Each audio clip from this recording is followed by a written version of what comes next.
ప్రతిరోజు ఎప్పుడైతే ధ్యానం చేస్తామో మనలో ఉన్నటువంటి నెగిటివ్ ఆలోచనలు వెళ్ళిపోతాయి, పాజిటివ్ ఆలోచనలు వస్తాయి.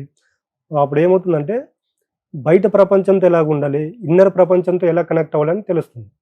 దానికి ప్రతి ఒక్కరికి ధ్యానం చేయమని ఎందుకు చెప్తామంటే ఇప్పుడున్నటువంటి జనరేషన్కి ఖచ్చితంగా ధ్యానం అవసరం కాబట్టి, ప్రతి సమస్యకు ధ్యానంలో పరిష్కారం దొరుకుతుంది కాబట్టి ధ్యానం చేయమని చెప్తున్నాం. సరే, ధ్యానం చేయమని చెప్తున్నారు. చాలా మంది దానికి టైం కేటాయించలేకపోతున్నాం అంటున్నారు. డాక్టర్స్ అనుకోండి 10 to 15 minutes చేయండి అని చెప్పి ప్రిస్క్రిప్షన్ లోనే రాస్తున్నారు.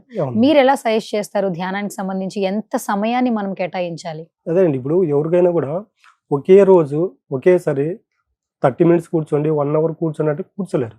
ఎందుకంటే అది వాళ్ళకు అలవాటు లేని పని. రోజు ఏం చెప్తున్నానంటే ఎవరి వయసు ఎంత ఉంటుందో కనీసం అంతసేపు కూర్చోండి. కూర్చున్నప్పుడు డైలీ ఒక 2 నిమిషాలు పెంచుకోండి చాలు.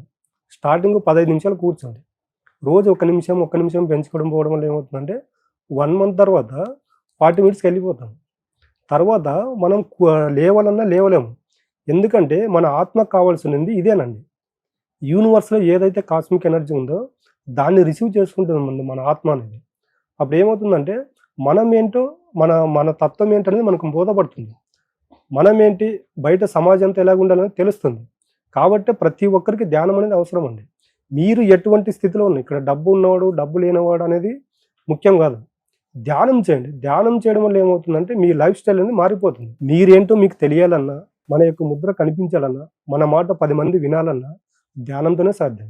కాబట్టి ప్రతి ఒక్కరూ రోజు మీకు ఎంతసేపు వీలైతే అంతసేపు ధ్యానం కూర్చోండి. క్రమం తప్పకుండా 41 రోజులు కూర్చున్నారంటే ఖచ్చితంగా మీ యొక్క వ్యక్తిత్వంలో మార్పు అనేది వస్తుంది.